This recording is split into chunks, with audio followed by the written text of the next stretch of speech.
വിഷ്ണുശാലിനിയുടെ ഇന്നത്തെ എപ്പിസോഡിൽ അർജുനെ വസുമതി പിടിച്ചുകൊണ്ട് പോയ ശേഷം ആകെ സങ്കടപ്പെട്ട് നിൽക്കുന്ന പ്രീതിയോട് ശാരദാമ്മ പറയുന്നുണ്ട്, അർജുനുമായിട്ട് ചേർന്നുള്ള എല്ലാ പൂജകളും ഭംഗിയായിട്ട് നടന്നില്ലേ, മോൾ എന്തിനാ ഇനി സങ്കടപ്പെടുന്നത് എന്ന് പറഞ്ഞിട്ട് ശാലിനിയും ശാരദാമ്മയും കൂട്ടി പ്രീതിയെയും കൂട്ടി അവിടെ നിന്നും പോവുകയാണ്. അന്നേരം ഇത് സുസ്മിത കേൾക്കുന്നുണ്ട്. അന്നേരം തൊട്ടിൽ എന്തിനായിരിക്കും കെട്ടിയത് എന്ന് ആലോചിക്കുന്ന സുസ്മിത അവർ പോയ ശേഷം ആ തൊട്ടിൽ കെട്ടിയ മരത്തിൻ്റെ അടുത്തേക്ക് വന്നിട്ട് ഇവളിതിൽ ഏത് തൊട്ടിലായിരിക്കും കെട്ടിയത് എന്ന് പറഞ്ഞ് എല്ലാ തൊട്ടിലുമൊക്കെ നോക്കിയിട്ട് ഒരു തൊട്ടിൽ പിടിക്കുന്നുണ്ട്. ഇതായിരിക്കും കെട്ടിയത് എന്ന് പറഞ്ഞ് ആ തൊട്ടിൽ അഴിച്ചെടുക്കാനായിട്ട് സുസ്മിത ശ്രമിക്കുകയാണ്. ഈ സമയത്ത് തന്നെ സുസ്മിതയുടെ കൈ വന്ന് പിടിക്കുകയാണ് ശാലിനി. തിരിഞ്ഞു നോക്കുമ്പോൾ ശാരദാമ്മയും പ്രീതിയും ഒക്കെ ഉണ്ട്. നിനക്കെന്താ ഇവിടെ കാര്യം എന്ന് ചോദിക്കുന്നുണ്ട്. അന്നേരം ഞാൻ അമ്പലത്തിൽ തൊഴാൻ വന്നതാണ് എന്ന് സുസ്മിത പറയുന്നുണ്ട്. തൊഴാൻ വന്നവൾക്ക് എന്തിനാ ഈ തൊട്ടിലഴിക്കാൻ പോകുന്നത്? തൊട്ടിലിന് എന്തെങ്കിലും സംഭവിച്ചാലുണ്ടല്ലോ നിന്നെ ഞാൻ പെട്ടി കിടത്തും എന്ന് ശാലിനി അങ്ങ് ദേഷ്യത്തോടെ പറയുകയാണ്. അന്നേരം വേണ്ട, ഞാൻ ബെഡിൽ കിടന്നോളാം, ഞാൻ പോവുകയാണ് എന്ന് പറഞ്ഞ് സുസ്മിത ഇറങ്ങുകയാണ്. എന്നിട്ട് തിരിഞ്ഞു നിന്ന് സുസ്മിത ചോദിക്കുന്നുണ്ട്, അല്ല ശാലിനി, ഒരു സംശയം, ഈ തൊട്ടിൽ എന്തിനാണ് കിട്ടുന്നതെന്ന്. അന്നേരം പ്രീതി അങ്ങ് ശാരദാമ്മയെ നോക്കുകയാണ്. അന്നേരം ഒരു ഭാവവ്യത്യാസവും ഇല്ലാതെ ശാലിനി പറയുന്നുണ്ട്, അത് നിന്നെ എത്രയും പെട്ടെന്ന് കല്യാണം കഴിപ്പിച്ച് വിടുമെന്നാണല്ലോ സത്യമ്മ പറഞ്ഞത്. അപ്പോൾ നിനക്കൊരു കുട്ടി ഉണ്ടാകില്ലേ, അപ്പോൾ നിന്റെ സുഖപ്രസവത്തിന് വേണ്ടിയാണ് ഇതെന്ന് കൂട്ടിക്കോളാൻ പറയുന്നുണ്ട്. രണ്ടും നടന്നത് തന്നെയെന്ന് സുസ്മിത മനസ്സിൽ പറയുകയാണ്. തുടർന്ന് സുസ്മിത പറഞ്ഞത് ശാലിനി കേട്ടതുപോലെ ഇങ്ങനെ വിരൽ ഞൊടിച്ചിട്ട് ശാലിനി പറയുന്നുണ്ട്, നിന്ന് ആത്മകഥം പറയാതെ പോകാൻ നോക്കടിയെന്ന്. തുടർന്ന് സുസ്മിത അങ്ങ് പോയ ശേഷം ശാരദാമ്മ ശാലിനിയോട് ചോദിക്കുന്നുണ്ട്, മോളെ, നമ്മൾ ഇവിടുന്ന് പോയ ശേഷം അവൾ വന്ന് ഈ തൊട്ടിൽ പൊട്ടിച്ച് കളയുമോ എന്ന്. അങ്ങനെയൊന്നും സംഭവിക്കില്ലമ്മേ, അവൾ നല്ലതുപോലെ ജീവനിൽ പേടിയുള്ളവളാണ് എന്ന് പറഞ്ഞ് ശാരദാമ്മയെ ആശ്വസിപ്പിക്കുകയാണ് ശാലിനി.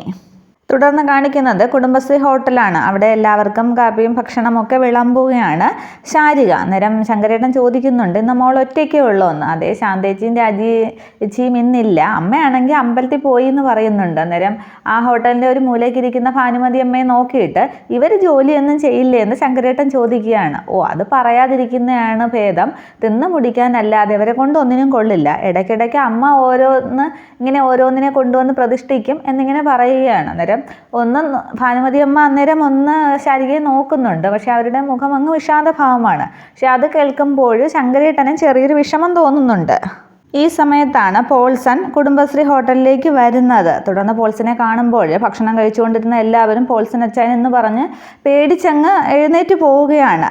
തുടർന്ന് ശങ്കരേട്ടൻ മാത്രം ഇരുന്ന് ഭക്ഷണം കഴിക്കുന്നുണ്ട്. അന്നേരം ശങ്കരേട്ടൻ്റെ അടുത്തേക്ക് ചെന്ന മേശയിൽ ഇങ്ങനെ ഒരിടി ഇടിച്ചിട്ട് ആരാ നീ എന്ന് ചോദിക്കുന്നുണ്ട്. അന്നേരം ശങ്കരൻ എന്ന് പറയുമ്പോൾ നാളെയും ഉണ്ണേണ്ടതല്ലേടാന്ന് ദേഷ്യത്തോടെ പോൾസൺ ചോദിക്കുമ്പോൾ പേടിച്ച് ശങ്കരേട്ടനും എഴുന്നേറ്റ് കൈ കഴുകിയിട്ട് അങ്ങ് പുറത്തേക്ക് ഇറങ്ങി നിൽക്കുകയാണ്. പക്ഷെ ശങ്കരേട്ടൻ പോകുന്നില്ല, പുറത്ത് നിന്ന് അകത്തേക്ക് നോക്കിക്കൊണ്ട് നിൽക്കുകയാണ് കാര്യങ്ങളെല്ലാം. തുടർന്ന് ഭാനുമതി അമ്മയും പോൾസൺ ദേഷ്യത്തോടെ നോക്കുമ്പോൾ അവരും പിറകിലത്തെ വാതിൽ കൂടി അങ്ങ് പോകുന്നുണ്ട്. തുടർന്ന് ശാരികയും പോൾസനും മാത്രമാവുകയാണ് ഹോട്ടലിൽ. തുടർന്ന് ദേഷ്യത്തോടു കൂടി പോൾസൺ അവിടെ ഇരുന്ന് ഭക്ഷണ സാധനങ്ങളെല്ലാം വാരി വലിച്ച് തറയിലേക്ക് അങ്ങ് എറിയുകയാണ്. തുടർന്ന് ഡെസ്കും ബെഞ്ചും ഒക്കെ തട്ടിമറിച്ചിടുന്നുണ്ട്.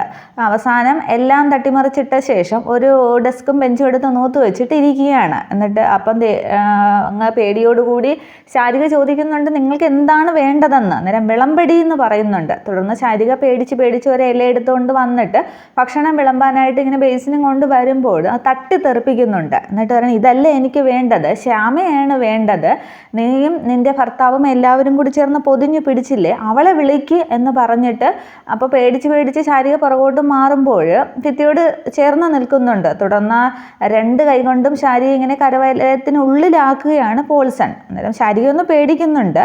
തുടർന്ന് ആരുമില്ലാത്ത സമയത്ത് ഇങ്ങനെ വന്ന് ഭീഷണിപ്പെടുത്തരുത് എന്ന് പറയുമ്പോൾ ആരെങ്കിലും ഉണ്ടായിട്ടും കഥ ഇത് തന്നെയാടി എന്ന് ദേഷ്യത്തോടെ പോൾസൺ പറയുന്നുണ്ട്. ഇതെല്ലാം ശങ്കരേട്ടൻ പുറത്തു നിന്ന് നോക്കിക്കൊണ്ടിരിക്കുകയാണ്. ഈ സമയത്ത് തന്നെ ഗോപാലകൃഷ്ണൻ കാറിൽ അവിടേക്ക് വരുന്നുണ്ട്. തുടർന്ന് എന്താ ശങ്കര എന്ന് ചോദിക്കുമ്പോൾ അവിടെ പോൾസൺ വന്ന് അക്രമം കാണിക്കുകയാണ് എന്ന് ശങ്കരേട്ടൻ പറയുകയാണ്. ഇതേസമയം അകത്ത് പോൾസൺ പറയുന്നുണ്ട്, ഈ കുടുംബശ്രീയിലെ സ്ത്രീ എന്തായാലും ഇനി പ്രവർത്തിക്കില്ല, ആരെ കണ്ടിട്ടായാലും ആമത്താഴിട്ട് ഇത് ഞാൻ പൂട്ടിക്കും, അതിനു മുമ്പ് നിനക്ക് എൻ്റെ ഒരു ചെറിയ സമ്മാനം ഇരിക്കട്ടെ എന്നും പറഞ്ഞ് ശാരികയുടെ അടുത്തേക്ക് നീങ്ങുകയാണ് പോൾസൺ. അപ്പോഴേക്കും എടാ പോൾസാന്ന് വിളിച്ചുകൊണ്ട് ഗോപാലകൃഷ്ണൻ അകത്തേക്ക് കയറി വരുന്നുണ്ട്. ഗോപാലകൃഷ്ണനെ കണ്ടങ്ങ് അത് ആശ്വാസമാകുന്ന ശാരിക പെട്ടെന്ന് പോൾസനെ അങ്ങ് തള്ളി മാറ്റിയിട്ട് അച്ചാന്നും പറഞ്ഞ് ഓടി ഗോപാലകൃഷ്ണൻ്റെ അടുത്തേക്ക് ചെല്ലുകയാണ്. തുടർന്ന് അകത്തേക്ക് കയറുന്ന ഗോപാലകൃഷ്ണൻ ഒരു ബെഞ്ചിലേക്ക് ഇരുന്ന ശേഷം മോളെ ഒരു ഗ്ലാസ് വെള്ളം എടുക്കുമെന്ന് പറയുകയാണ്. തുടർന്ന് ശാരിക വെള്ളം കൊണ്ടുവന്ന് വരുമ്പോൾ അത് വാങ്ങി കുടിക്കുന്നുണ്ട്. തുടർന്ന് ആകെ ദേഷ്യം വരുന്ന പോൾസൺ ഒരു കസേര എടുത്തുകൊണ്ട് വന്നിട്ട് ഗോപാലകൃഷ്ണന് നേരെ ഇരിക്കുന്നുണ്ട്. എന്നിട്ട് ചോദിക്കുകയാണ്, നിങ്ങളെന്താ ഗോപാലകൃഷ്ണ എന്നെ കളിയാക്കുകയാണോ? അന്നേരം കളിയാക്കലൊക്കെ നിന്റെ സ്വഭാവ രീതിയല്ലേ, അതല്ലേ ആണുങ്ങളില്ലാത്ത സമയത്ത് ഇവിടെ വന്നിട്ട് നീ ഇങ്ങനെ കന്നന്തിരി കാണിച്ചതെന്ന്. അന്നേരം പിന്നെ പോൾസം പറയുന്നുണ്ട്, അത് കാണിച്ചത് ഇവരാണ്. 10,000 രൂപയുടെ മരുന്ന് വാങ്ങി വിഴുങ്ങിയിട്ട് എന്നെ ജയിലിലും ഒക്കെ പോലീസ് സ്റ്റേഷനിലും ഒക്കെ കയറ്റി. നമ്മൾ ഒരേ തരത്തിൽ കളിക്കുന്ന തരക്കാരായതുകൊണ്ടാണ് ഗോപാലകൃഷ്ണനോട് ഞാൻ ഇത്രയ്ക്ക് മര്യാദയ്ക്ക് സംസാരിക്കുന്നത് എന്ന് പറയുകയാണ്. അന്നേരം ഗോപാലകൃഷ്ണൻ പറയുന്നുണ്ട്, നിനക്കുണ്ടായ നഷ്ടം എത്രയായെന്ന് പറ, അത് ഞാൻ തരാം. പക്ഷെ നിന്നെ പേടിച്ചിട്ടല്ല, ഇവർക്ക് ഇവിടെ ധൈര്യമായിട്ട് ജീവിക്കണം, അതിന് വേണ്ടിയിട്ടാണ് എന്ന് പറയുന്നുണ്ട്. അന്നേരം അത് എന്നും പറഞ്ഞാൽ പൈസ കണക്ക് പോൾസൺ ഇങ്ങനെ ആലോചിക്കുമ്പോൾ ഇവിടെ വെച്ചൊരു വിലപേശൽ വേണ്ട, പുറത്തെവിടെയെങ്കിലും മതി, സ്ഥലവും സമയവും ഒക്കെ നീ വിളിച്ച് പറയേ. ഇനി കണക്ക് നമ്മൾ തമ്മിൽ മാത്രമായിരിക്കണം. ഇനി നീ കുടുംബശ്രീയുടെ മുറ്റത്ത് കാല് കുത്താൻ പാടില്ല, ശാരദയും മക്കളെയും ഒരു നോട്ടം കൊണ്ടുപോലും നീ ശല്യപ്പെടുത്താനായിട്ട് പാടില്ല. എന്താ സമ്മതിച്ചോന്ന് ഗോപാലകൃഷ്ണൻ ചോദിക്കുമ്പോൾ അത് തലകുലിക്ക് സമ്മതിക്കുകയാണ് പോൾസൺ. ഈ സമയത്താണ് ശാരദാമ്മ വരുന്നത്. എന്താ ശങ്കരേട്ടാന്ന് ചോദിക്കുമ്പോൾ അവിടെ പോൾസൺ എന്ന് പറയുമ്പോൾ ശാരദാമ്മ അകത്തേക്ക് വരികയാണ്. തുടർന്ന് ശാരദാമ്മ അകത്തേക്ക് കയറുമ്പോൾ അവിടെ വാരി വലിച്ചിട്ടിരിക്കുന്ന ഭക്ഷണ സാധനങ്ങളൊക്കെ നോക്കിയിട്ട് എന്താ ഇത് എന്ന് ചോദിക്കുകയാണ്. അന്നേരം ഞാനും ഗോപാലകൃഷ്ണനും കൂടി എലിയും പൂച്ചയും കളിച്ചതാണ്, ചോദിച്ചാൽ മതി, വിശദമായിട്ട് പറഞ്ഞു തരും എന്ന് പോൾസൺ ശാരദാമ്മയോട് പറഞ്ഞ ശേഷം എഴുന്നേറ്റ് ഗോപാലകൃഷ്ണൻ്റെ അടുത്തേക്ക് ചെന്നിട്ട് പോട്ടെ ഗോപാലകൃഷ്ണ എന്ന് കളിയാക്കുന്നുണ്ട്. അന്നേരം ഗോപാലകൃഷ്ണൻ തലവിലിക്ക് സമ്മതിക്കുകയാണ്. തുടർന്ന് പോൾസൺ പുറത്തേക്ക് പോവുകയും ചെയ്യുകയാണ്. തുടർന്ന് ഗോപാലകൃഷ്ണൻ ശാരദാമ്മയോട് കാര്യങ്ങളൊക്കെ പറയുന്നുണ്ട്. ഇതേസമയം ഗോപാലകൃഷ്ണന് ഊണ് വിളമ്പുകയാണ് ശാരിക. കുറച്ചുകൂടി അധികം ചോറൊക്കെ ശാരിക വിളമ്പുന്നുണ്ട്. തുടർന്ന് ശാരദാമ്മ ചോദിക്കുന്നുണ്ട്, അവൻ എത്ര ചോദിക്കുമെന്നാണ് പറയുന്നത്, ഞാൻ രഞ്ജിനി മോളോട് പറയട്ടെ എന്ന് ചോദിക്കുകയാണ്. അന്നേരം അവൻ ചിലപ്പോൾ ലക്ഷങ്ങൾ ചോദിച്ചെന്നിരിക്കും, പക്ഷെ നമ്മളൊരു പരാതി കൊടുത്താൽ വീണ്ടും അതിൻ്റെ പുറകെ പോകണം. നമ്മളിവിടെ ഒരു കുടുംബമായിട്ട് താമസിക്കുകയല്ലേ, പോരാത്തതിന് ഇവിടെ ഒരു ഹോട്ടൽ നടത്തുന്നു, എന്തിനാണ് വിരോധികളെ കൂട്ടുന്നത്? അവൻ പൈസ ചോദിച്ച എത്രയായാലും ഞാൻ കൊടുത്തോളാം, അതോർത്ത് നീ വിഷമിക്കണ്ട.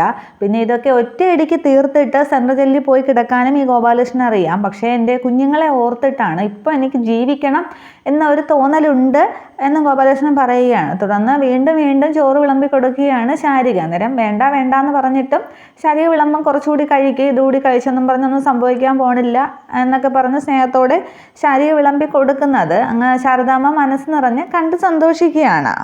തുടർന്ന് എനിക്കൊരു കാര്യം പറയാനുണ്ട് അച്ഛാന്നും പറഞ്ഞ് ശാരിക സംഭവം പറയുകയാണ്. ഞാൻ കുറച്ച് നാളായിട്ട് ഇവിടെയാണെന്ന് അറിയാമല്ലോ, രാജസ്ഥാൻ്റെ വീട്ടിലെ അമ്മയും അമ്മാവനും കൂടെ ഉള്ളപ്പോൾ ഒത്തുപോകാൻ പാടാണ് എന്ന് പറയുമ്പോൾ കുറച്ച് വിട്ടുവീഴ്ചകളൊക്കെ വേണമെന്ന് അച്ഛൻ പറഞ്ഞിട്ടില്ലേ എന്ന് ചോദിക്കുകയാണ്. അന്നേരം എത്ര ശ്രമിച്ചിട്ടും എനിക്ക് പറ്റുന്നില്ല, അവർക്ക് കുറച്ച് കാശ് വേണമെന്നാണ് പറയുന്നത്. രാജസ്ഥാനിന് ഇപ്പോൾ അതൊരു അഭിമാന പ്രശ്നമാണ്, അച്ഛൻ ഒന്ന് കൊടുത്ത് സഹായിച്ചെങ്കിൽ എന്ന് പറയുമ്പോൾ മോളെ എന്ന് വിളിച്ചാൽ തടയാനായിട്ട് ശാരദാമ്മ ശ്രമിക്കുന്നുണ്ട്. അന്നേരം അവൾ പറയട്ടെ, എന്നോടല്ലാതെ വേറെ ആരോടാണ് പറയുന്നത്, ശാരദ മിണ്ടാതിരിക്കുക എന്ന് ഗോപാലകൃഷ്ണൻ വിലക്കുന്നുണ്ട്. തുടർന്ന് ശാരികയോട് പറഞ്ഞിട്ട് എത്ര രൂപയാണ് അവർ ചോദിക്കുന്നതെന്ന് ചോദിക്കുന്നുണ്ട്. അന്നേരം 18 ലക്ഷം എന്ന് പറയുമ്പോൾ അങ്ങ് അന്തം വിടുകയാണ് ഗോപാലകൃഷ്ണന് ശാരദാമ്മയെ.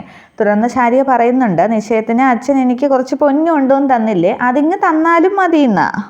ആ സ്വർണം വിറ്റ് കിട്ടുന്ന പൈസ കൊണ്ട് തികഞ്ഞില്ലെങ്കിൽ ബാക്കി സാറ് അഡ്ജസ്റ്റ് ചെയ്തോളും എന്ന് ശാരിക പറയുമ്പോൾ അന്നേരം ശാരദാമ്മ ചോദിക്കുന്നുണ്ട്, അത് സാറിനൊരു കുറച്ചിലായിട്ട് തോന്നിയാലോ എന്ന്. അന്നേരം അങ്ങനെ സാറ് പറഞ്ഞു, അന്ന് നിശ്ചയത്തിന് 30 പവൻ വേണമെന്ന് പറഞ്ഞപ്പോൾ സാറ് മനസ്സിലാക്കിയില്ലേ സ്ത്രീധനമാണെന്ന്. പിന്നെ കല്യാണത്തിൻ്റെ അന്ന് 1 മണിക്കൂറിന് അകം സ്വർണം വേണമെന്ന് പറഞ്ഞപ്പോഴും സാറിന് കുറച്ചില്ലെന്ന് തോന്നിയില്ലല്ലോ, അപ്പോഴില്ലാത്ത കുറച്ചില്ലെന്നും ഇനിയും തോന്നില്ല എന്ന് പറഞ്ഞ് ശാരദാമ്മയുടെ വായടപ്പിക്കുകയാണ് ശാരിക. തുടർന്ന് ഭക്ഷണം മതിയാക്കി ഗോപാലകൃഷ്ണൻ എഴുന്നേൽക്കുമ്പോൾ ഇവള് വേണ്ടാത്തതൊക്കെ ചോദിച്ചത് കൊണ്ടാണോ മതിയാക്കി എഴുന്നേറ്റത് എന്ന് ശാരദാമ്മ ചെന്ന് ചോദിക്കുകയാണ്. അന്നേരം നേരത്തെ എനിക്ക് വയറ് നിറഞ്ഞെന്ന് പറഞ്ഞല്ലോ എന്ന് പറഞ്ഞിട്ട് കൈ കഴുകാനായിട്ട് ഗോപാലകൃഷ്ണൻ പോകുമ്പോൾ വീണ്ടും ശാരികയോട് ദേഷ്യപ്പെടുകയാണ്. നീ ഇങ്ങനെയാണോ ചോദിക്കുന്നത്, ആരോട് എന്താണ് ചോദിക്കേണ്ടതെന്ന് നിനക്ക് ഒരു ബോധ്യമില്ലേ എന്ന് ചോദിച്ച് ശാരദാമ്മ വഴക്ക് പറയുമ്പോൾ ഞാൻ എനിക്ക് അവകാശപ്പെട്ടതല്ലേ ചോദിച്ചത്, അമ്മയ്ക്ക് സ്ത്രീധനം കിട്ടിയതല്ലേ 30 പവൻ, അതെന്തിനാ രാജേശ്വരിയുടെ അലമാരയിൽ ഇരിക്കുന്നത് എന്ന് ശാരിക പറയുമ്പോൾ അതൊക്കെ ഗോപാലകൃഷ്ണൻ ശ്രദ്ധിക്കുന്നുണ്ട്. തുടർന്ന് ശാരികയോട് വന്ന് പറയുകയാണ്, അവൾ ചോദിച്ചത് ശരി തന്നെയാണ്, അന്ന് ഞാൻ സ്വർണം വാങ്ങിച്ചു കൊണ്ടുപോയി, അതിൽ നിന്ന് ഒരു തരി പോലും ഞാൻ എടുത്തിട്ടുമില്ല. പക്ഷേ അതിനിപ്പോൾ കൈയും കണക്കും ഒക്കെയുണ്ട്. അത് പഴയതുപോലെ എടുത്തു കൊണ്ടുവരാൻ പറ്റുമോ എന്ന് എനിക്കറിയില്ല. എല്ലാത്തിനും ഒരു ഒത്തുതീർപ്പിൻ്റെ വഴിയുണ്ടല്ലോ. പക്ഷേ മോൾക്ക് ഞാൻ ഒരു ഉറപ്പ് തരാം, ഈ പ്രശ്നം അച്ഛൻ പരിഹരിച്ച് തന്നിരിക്കുമെന്ന്. അന്നേരം ശാരികയ്ക്കൊരു ആശ്വാസമാവുകയാണ്. തുടർന്ന് രണ്ടുപേരോട് യാത്ര പറഞ്ഞ് ഗോപാലകൃഷ്ണൻ അവിടെ നിന്നും പോകുന്നുണ്ട്. ഈ സംഭവങ്ങളും സംസാരവും ഒക്കെ ഭാനുമതിയമ്മ വെളിയിൽ നിന്നും ഒളിഞ്ഞു നിന്ന് കേൾക്കുകയാണ്. അവരൊരു പേടിയോടുകൂടിയാണ് ഇതെല്ലാം നോക്കിക്കാണുന്നത്. തുടർന്ന് ഗോപാലകൃഷ്ണൻ പോയ ശേഷം ഇപ്പം മോൾക്ക് സന്തോഷമായല്ലോ എന്ന് ശാരദാമ്മ ചോദിക്കുകയാണ്. അതെ, പിന്നെ ഭയങ്കര സന്തോഷമായി. ചില മുഖ്യമന്ത്രിമാർ പറയുന്നത് പോലെ എല്ലാത്തിനും പരിഹാരമുണ്ടല്ലോ എന്ന പോലെ ഒരു പ്രശ്ന പരിഹാര വാക്കല്ലേ ഇപ്പം കിട്ടിയിരിക്കുന്നത്. പണത്തിന് പകരം പണം തന്നെ വേണം, പുളുങ്കുരു പറക്കി വെച്ചാൽ പോരാ എന്ന് പറഞ്ഞ ദേഷ്യത്തോടെ ശാരികയും അങ്ങ് വീട്ടിലേക്ക് പോകുന്നുണ്ട്. അന്നേരം അതൊക്കെ കേട്ട് ശാരദാമ്മയ്ക്ക് ആകെ അങ്ങ് സങ്കടം തോന്നുകയാണ്. ഇത്രയുമാണ് നാളത്തെ പുതിയ എപ്പിസോഡ്. Okay, thank you.